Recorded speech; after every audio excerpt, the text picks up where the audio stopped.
On July 6, 1995, IBM wrote a check for $3.5 billion. The company it was buying no longer made the product it was famous for. That product was Lotus 1123. 12 years earlier, a spreadsheet built in a converted mill town outside Boston had done something no software company had ever done before.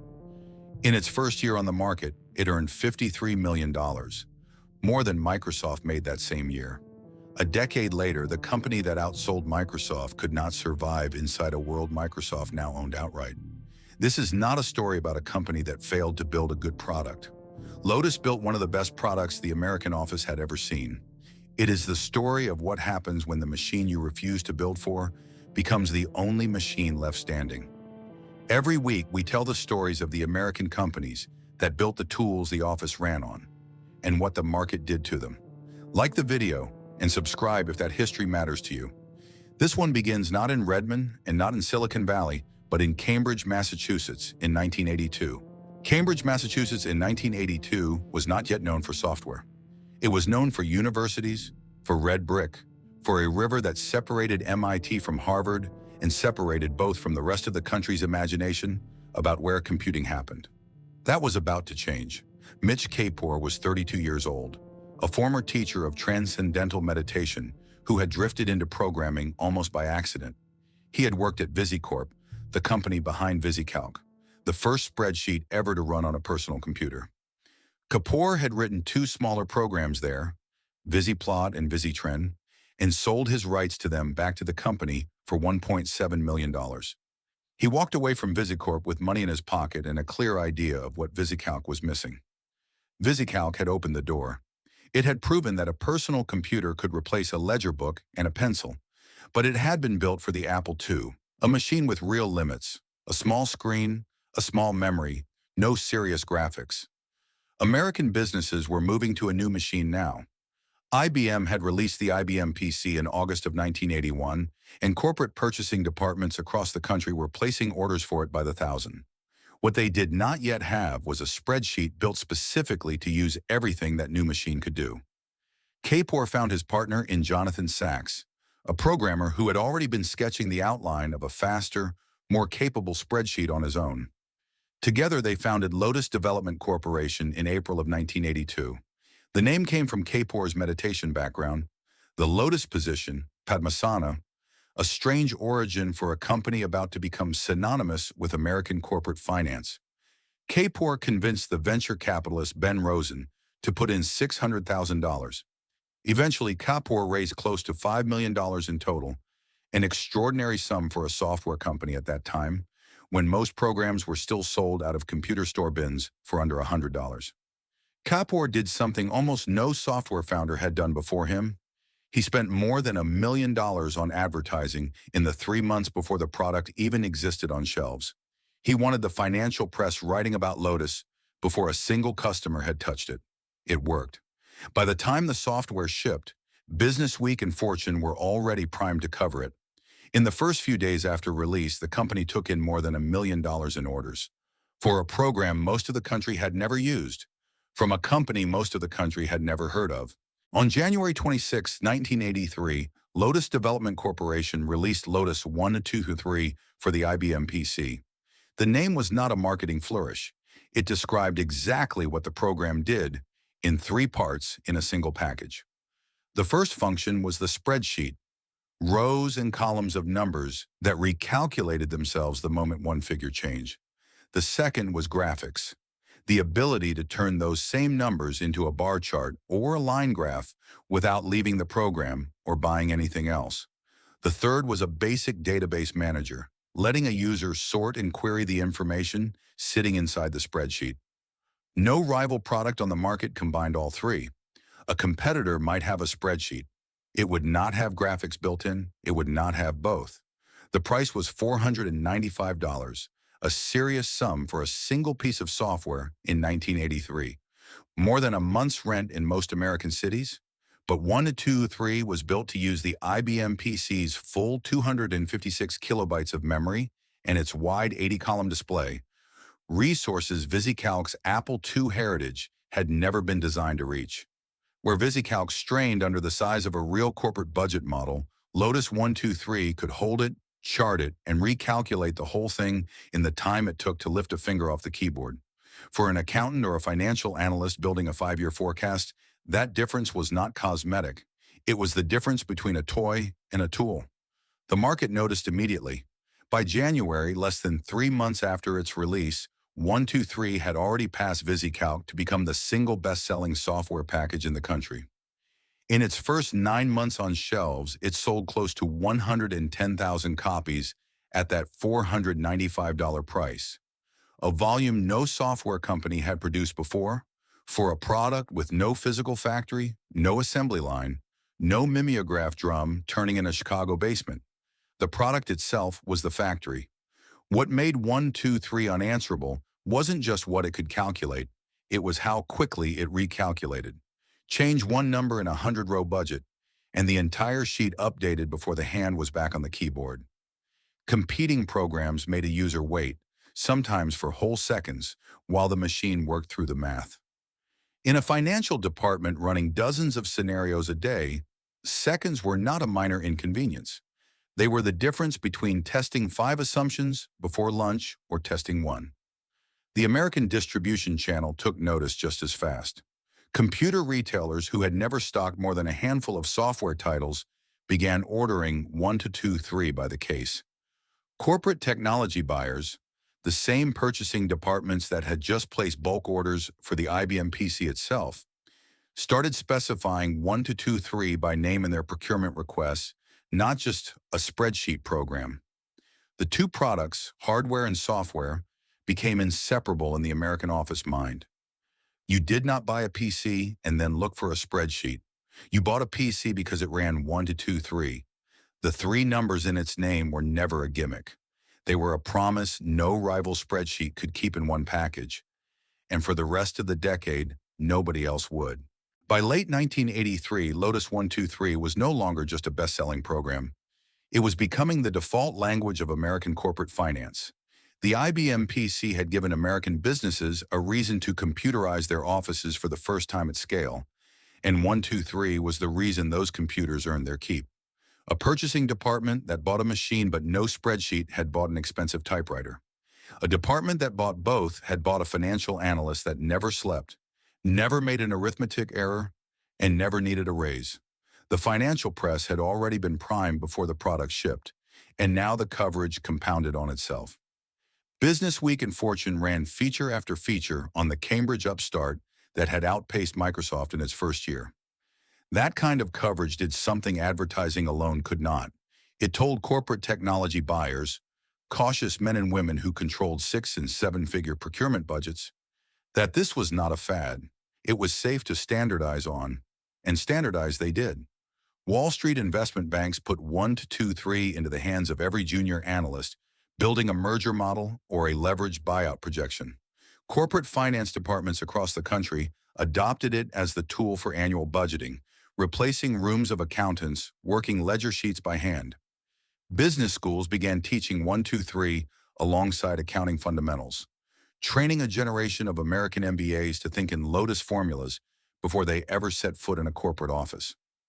By the middle of the decade, knowing how to build a model in 123 was not a specialized skill. It was a basic condition of employment in American finance. The company's own growth mirrored the frenzy. In October of 1983, Lotus went public, selling more than 2 million shares at $18 apiece and raising $41 million in a single offering. For a company not even 2 years old, it was an extraordinary vote of confidence from American capital markets. Capital markets that, not coincidentally, were themselves running their valuation models on Lotus 123. What Lotus had built by the end of 1983 was not simply a popular product, it was a dependency. Wall Street's leveraged buyout boom of the mid-1980s, the deals, the projections, the spreadsheets full of debt schedules that made fortunes and broke companies, ran quite literally on Lotus 123. The software that had beaten VisiCalc in 9 months had, in barely 2 years, become the invisible infrastructure underneath American corporate finance itself. By the end of 1983, the numbers behind Lotus 123 had become almost impossible to believe for a company not yet 2 years old.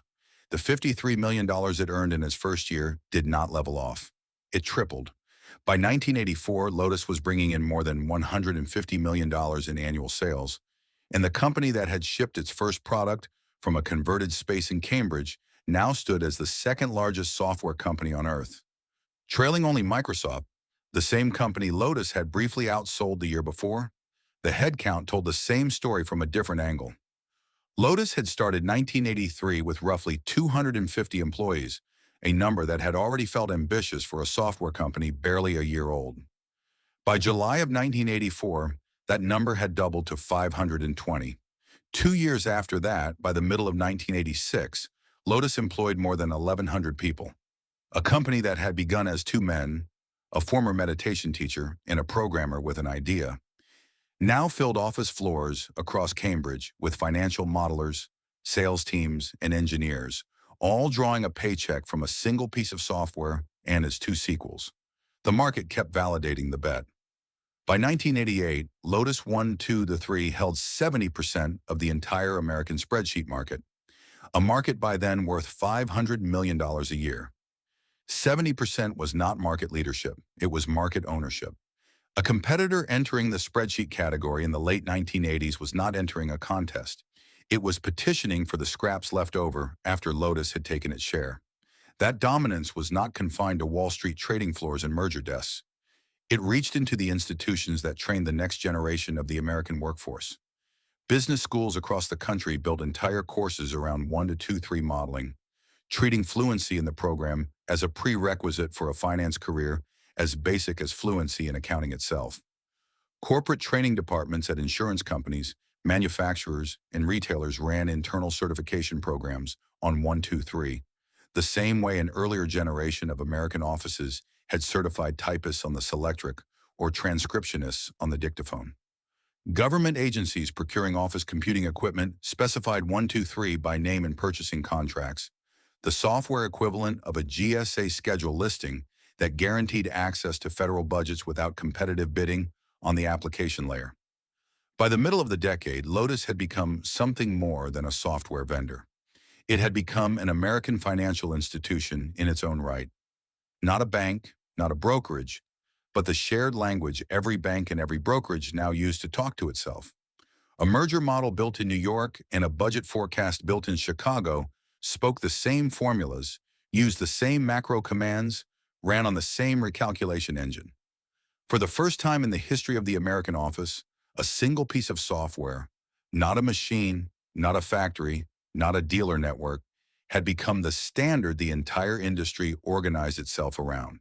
Ask anyone who worked in an American finance department in the 1980s to close their eyes, and they can still find the keys without looking.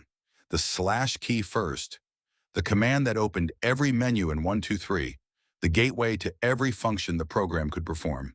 Then a single letter typed almost by reflex, F for file, S for save, C for copy. A trained analyst's fingers moved across that keyboard faster than conscious thought, the way a typist's hands had once found the home row without glancing down. The program had no mouse to guide the user. It did not need one. The command structure lived in muscle memory, the same way the mimeograph operator's hands had once known the exact pressure needed to turn a drum without smearing the ink. Then there was the wait, or rather, the absence of one. An analyst would sit at a desk stacked with printouts, change a single assumption buried 3 columns deep in a 5-year forecast, and watch the entire model ripple and resolve itself in less time than it took to blink. Older spreadsheet programs made a user sit through that recalculation, watching a cursor crawl across the screen while the machine caught up with the math. Lotus 1, 2, 3 did not ask for that patience. It simply had the answer ready before the question felt finished. For a generation of American accountants trained on ledger paper and adding machines, that speed did not feel like software. It felt like the machine had read their mind. Press F9 to force a full recalculation, and for half a second the screen would flicker, every cell across the model updating at once, a computational shudder running through a spreadsheet with 1,000 interlocking formulas. Analysts who spent 10 hours a day in front of that screen came to know the sound of the disk drive that accompanied it, the mechanical click and whir of a 5¼ inch floppy disk spinning to save a file before a deadline. That sound meant the work was safe. Its absence mid-keystroke meant the opposite, a lost afternoon of formulas that would have to be rebuilt from memory and coffee-stained printouts. Somewhere on a trading desk in Lower Manhattan, in the autumn of 1985, a junior analyst finishing a leveraged buyout model at 2 in the morning did not think of Lotus 123 as a product built by a company in Cambridge. It was simply the desk itself, as fixed and unremarkable as the phone, the calculator, the yellow legal pad. Nobody thanked the spreadsheet. Nobody noticed it. That was the whole point. The best tool in an American office was the one nobody had to think about twice. For most of the 1980s, that was Lotus 123's entire achievement. And for a few more years, no one in that office could have imagined it any other way. The first warning arrived quietly, disguised as an operating system nobody in corporate America was in a hurry to adopt. Microsoft had been shipping versions of Windows since 1985, and for years it looked like a novelty. Clunky, slow, unnecessary, on top of a command line that already worked fine. Lotus looked at Windows and saw a distraction, not a threat. The company that had built its entire fortune on being first to exploit a new platform chose this time to wait. That decision came from somewhere deeper than caution. Lotus and Microsoft had grown openly hostile toward each other by the mid-1980s, two companies competing for the same corporate desktop and increasingly unwilling to cooperate on anything. When Microsoft began pushing developers toward Windows, Lotus executives treated an invitation to build for it as a concession to a rival they still believed they could outrun. Lotus declined to prioritize a Windows version of 1.2, while Microsoft's own applications team quietly built Excel for that exact platform, waiting for the rest of the industry to catch up. Instead of building forward, Lotus turned its energy toward the courtroom. The company sued Borland International, a spreadsheet competitor, arguing that Borland had copied the look and feel of the 123 menu structure, the same /key command tree a generation of American analysts had learned by heart. The case dragged through the courts for years, consuming legal budgets and executive attention that a faster-moving competitor would have spent on product development. In March of 1995, the United States Court of Appeals for the First Circuit in Boston ruled against Lotus, finding that a menu command structure could not be copyrighted. Lotus had spent years defending a wall that the courts ultimately said was never legally theirs to build. While the lawsuit consumed the company, its actual product fell behind schedule. The next major version of 123 was delayed again, and did not ship until 1989, 6 years after the original release, an eternity in a software market moving in 18-month cycles. Every month of delay was a month Excel spent improving on a platform Lotus had refused to take seriously. Microsoft did not need a better spreadsheet. It needed only patience. Windows became the operating system every new American PC shipped with by default, and Excel was the spreadsheet built into that world from the start.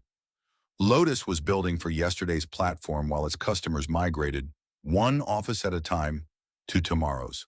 The company that had once out-earned Microsoft in a single year was now competing against an operating system it did not control, running an application it had once refused to build. The market share did not collapse all at once. It eroded. One department switched, then one division, then one company. The 70% Lotus had owned in 1988 became a number that kept getting smaller, one fiscal year at a time, and nobody at Lotus could name the year it would stop. By the early 1990s, Lotus was no longer the company defending its spreadsheet. It was a company trying to survive on something else entirely. Lotus Notes, a workgroup collaboration platform the company had built almost as a side project, was gaining traction in ways 123 no longer could. By 1993, more than 2,000 companies and 500,000 people were using Notes. It was in effect a second company hiding inside the first, one that still had a future, attached to one that increasingly did not. That second company is what IBM came for. On July 6, 1995, IBM completed a hostile takeover of Lotus Development Corporation, paying approximately $3.5 billion for a business whose signature product was already losing ground every quarter. IBM's own filings were direct about the motive. The acquisition was built around the value of Notes and its potential in the workgroup computing market, not around rescuing 1 and 123. The spreadsheet that had once out-earned Microsoft came bundled into the deal as legacy, not as prize. Inside Lotus, the acquisition did not feel like salvation. Employees who had spent a decade building a Cambridge software company that prided itself on outmaneuvering IBM's own bureaucracy now wore ID badges bearing IBM's name. And at industry conferences, some crossed it out and wrote Lotus back in by hand.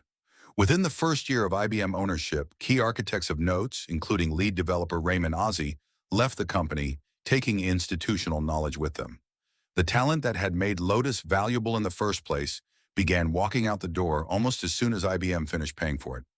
Lotus 1123 itself did not disappear on the day of the acquisition. It continued as part of IBM's Smart Suite bundle, sold alongside a word processor and a presentation program in a belated attempt to compete with Microsoft Office as a package rather than a single product. But the market had already decided.